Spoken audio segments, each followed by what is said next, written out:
Next question देखते हैं। A rectangular box open at the top, एक रेक्टेंगुलर बॉक्स है और वो ओपन एट द टॉप, ऊपर से खुला हुआ है, is to have a given capacity. तो आप देखेंगे, नोट करेंगे कि गिवन क्या है, गिवन है कैपेसिटी, दैट मीन्स वॉल्यूम उसका गिवन है। Find the dimensions of the box, उस बॉक्स की हमें क्या निकालनी है, dimensions. Requiring least material for its construction, अगर उसकी जो कंस्ट्रक्शन है उसमें क्या लगे, लीस्ट मटेरियल लगे। इसका मतलब क्या होगा कि जो सरफेस एरिया है वो हमें मिनिमाइज करना है और वॉल्यूम हमें गिवन है। तो अब देखो सॉल्यूशन इसका कि let X Y and Z be the, हमने क्या मान लिया, लेंथ्स, ठीक है, breadth and height of the, कौन सा, रेक्टेंगुलर, आप ये रेक्टेंगुलर ओपन बॉक्स, मैंने ये मान ली। अब उसकी जो वॉल्यूम है वो गिवन है, तो वॉल्यूम हो गया एक्स वाई जेड, और जो सरफेस एरिया है वो हमें क्या करना है, मिनिमाइज। तो सरफेस एरिया देखो, अगर उसकी लेंथ और ब्रेड्थ एक्स और वाई है तो जो नीचे का सरफेस एरिया होगा वो एक्स वाई होगा, और हाइट एच है या जेड है, तो सरफेस एरिया क्या बनेगा, ये तो हो जाएगा नीचे का। और जो 4 वॉल है तो उनका हो जाएगा 2xz प्लस 2yz, ये उसका सरफेस एरिया आ गया। अब जो वॉल्यूम है वो हमें गिवन है, ठीक है, और जो एस है वो मुझे मैक्सिमाइज या मिनिमाइज करना है। तो मिनिमाइज करना है क्योंकि लीस्ट मटेरियल की बात कर रहा है, तो मैं क्या करूंगी, पहले मैं इस एस को कन्वर्ट करूंगी किन्हीं 2 वेरिएबल का फंक्शन, क्योंकि यहाँ पर ये 3 वेरिएबल का फंक्शन है। तो दिस एम्प्लॉयज में यहाँ से z की वैल्यू निकाल लूंगी, तो z आ जाएगा v अपॉन में x y. This implies s क्या बनेगा मेरे पास, x Y plus 2x, z की वैल्यू आ गई v अपॉन में एक्स वाई प्लस 2y, ये भी v अपॉन में एक्स वाई आ गया, ठीक है। यहाँ से x कैंसिल आउट हो गया और यहाँ से y कैंसिल आउट हो गया, तो s जो है वो मैंने X Y plus 2v upon में y प्लस 2v अपॉन में x, ये मेरा फाइनल एस आ गया। 2 वेरिएबल्स में x और y में v कांस्टेंट की तरह ट्रीट होगा। अब मुझे इसको मैक्सिमाइज या मिनिमाइज करना है, तो सबसे पहले मैं क्या करूंगी, इसका derivative with respect to x और विद रिस्पेक्ट टू y निकालूंगी। तो एस एक्स जब मैं निकालूंगी तो ये क्या आएगा, y, इसका डेरिवेटिव 0 ही हो जाएगा, माइनस 2v अपॉन में एक्स स्क्वायर।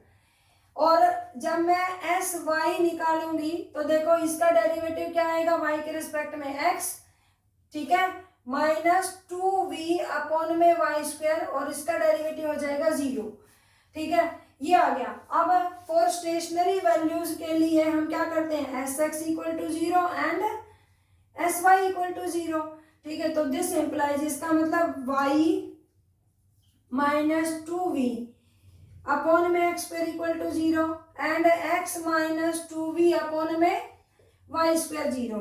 दिस इम्प्लाइज, यहाँ से हम क्या निकालेंगे, किसी एक, देखो ये 2 इक्वेशन आ गई, this is equation number 1 and this is equation number 2, और मेरा जो मेन मोटो है वो क्या है, x और y की वैल्यू निकालना।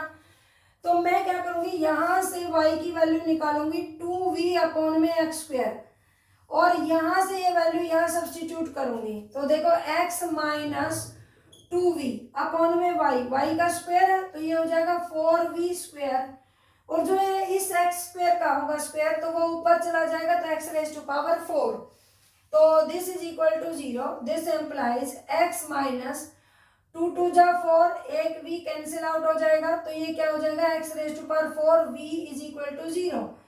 दिस एम्प्लाइज, आप देखो ये v x minus X raise to power 4 equal to 0, यहाँ से x common, v minus X cube equal to 0, नहीं 2v आएगा, ये हो जाएगा नीचे 2v, तो ये 2v हो चुका होगा। अब यहाँ देखो, इसे हम जब सिंप्लीफाई करेंगे तो देखो मैं यहाँ कर रही हूँ, तो या तो x 0 है या 2v equal to X cube, this implies x is equal to 2v raise to power 1/3, ये x की वैल्यू आ गई हमारे पास। x की इस वैल्यू पर y की वैल्यू क्या आएगी, जरा देखते हैं, तो y equal to 2v upon में x का स्क्वायर, तो ये कितना हो जाएगा, 2v की पावर 2/3, और जब ये भी 2v है तो नीचे 2/3 है तो 2v माइनस 1 हो जाएगा, या 1 minus 2/3 that is 2v raise to power 1/3।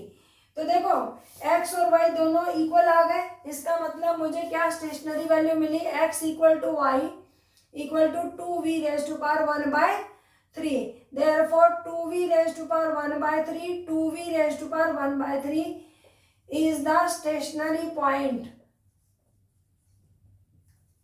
is the stationary point। अब हम RT माइनस एस स्क्वायर निकालते हैं, तो देखो जरा ये वो s नहीं है तो उसके लिए मैं एस एक्स एक्स निकालूंगी जिसको मैं r का नाम दूंगी। तो x एस एक्स ये इसका again derivative with respect to x करेंगे तो ये 0 हो जाएगा, और जब इसका डेरिवेटिव करेंगे तो माइनस 2v कॉन्स्टेंट और 1 में एक्स स्क्वायर का डेरिवेटिव माइनस 2 में एक्स क्यूब, तो ये 4v में एक्स क्यूब हो जाएगा। अब स्मॉल s का मतलब है एस एक्स वाई, तो एस एक्स इसका derivative with respect to y करेंगे तो 1 आ जाएगा, क्योंकि ये इसका डेरिवेटिव क्या हो जाएगा 0 हो जाएगा। और अब t निकालेंगे, t का मतलब क्या होगा एस वाई वाई, जब मैं इसका विद रिस्पेक्ट टू y निकालूंगी तो ये तो 0 और ये माइनस 2v और इसका माइनस 2 में y क्यूब, तो ये 4v में y क्यूब आएगा। अब हम क्या करेंगे, मैंने दो तरीके तय थे, अब RT माइनस एस स्क्वायर निकालते हैं। तो एक तरीका तो था कि इनको मल्टीप्लाई करो, चलो कर ही लेते हैं। RT माइनस एस स्क्वायर, तो RT माइनस एस स्क्वायर क्या हो जाएगा 16v स्क्वायर में X cube Y cube minus S square 1, ये आ गया। अब मुझे RT माइनस एस स्क्वायर की वैल्यू किस पर निकालनी है, इस पॉइंट पर 2v raise to power 1/3, 2v raise to power 1/3 पर। तो देखो ये क्या है 16v स्क्वायर, v स्क्वायर का मतलब है कि ये तो v स्क्वायर ही रहेगा, sorry X cube Y cube, तो मेरे पास x का क्यूब करेंगे तो 2v आएगा और y का क्यूब करेंगे तो भी 2v आएगा, तो 2v into 2v 4v square minus 1, और ये कैंसिल हो जाएगा 4, this is minus 3 is greater than 0, तो RT माइनस एस स्क्वायर क्या आ गया ग्रेटर देन 0। अब r भी देखते हैं, r क्या है मेरे पास 4v में एक्स क्यूब का मतलब 2v की पावर 1/3 की पावर 3 कैंसिल आउट 2, खाली 2 आ गया, v से v कैंसिल हो जाएगा which is also greater than 0। अब देखो कंडीशन क्या थी मैक्सिमम मिनिमा की, कि अगर RT minus S square greater than 0 हो, तो इसके बाद दो केस होते थे कि अगर r ग्रेटर देन 0 हो तो वैल्यू कैसी होगी मिनिमा, और अगर r लेस देन 0 होती है तो क्या होता है मैक्सिमा। अब हमारा r क्या है ग्रेटर देन 0, इसका मतलब फंक्शन कैसी वैल्यू रखता है, वैल्यू मिनिमा। तो this implies s will be minimum, ठीक है, s क्या रहेगा मिनिमम, किस पर at x equal to Y equal to 2v raise to power 1/3। तो अगर x और y की वैल्यू ये है, हमें डायमेंशन निकालनी थी तो z भी चाहिए, हमें z की वैल्यू यहाँ से निकालेंगे, इसका नाम अगर 1 रख देंगे तो हम z की वैल्यू क्या आ जाएगी v में x Y, x into Y करेंगे तो 2v की पावर 1/3, तो ये बन जाएगा 2v रेज टू पावर 2/3, तो ये हो जाएगा हमारे पास 1 में 2 की पावर 2/3, ठीक है। देखो x इंटू वाई करोगे तो 2v की पावर 1/3 प्लस 1/3, तो 2v की पावर 2/3 हो जाएगा ना, तो यहाँ पे क्या हो जाएगा 1 में दिस और v की पावर 1/3, ठीक है। तो ये हमारे पास z आ गया, तो दीज आर द डायमेंशन, तो हमारे पास जो डायमेंशन है वही फाइंड करनी थी ना। A rectangular box open at the top is this, find the dimensions of the box, तो ठीक है। तो डायमेंशन क्या आई है हमारे पास, x आया है 2v raise to power 1/3, y आया है 2v रेज टू पावर 1/3, और z जो आया है वो आया है हमारे पास 1 में 2 raise to power 2/3 v raise to power 1/3। I hope अच्छे से क्लियर हो गया होगा, ठीक है। तो बढ़ते हैं नेक्स्ट क्वेश्चन की तरफ।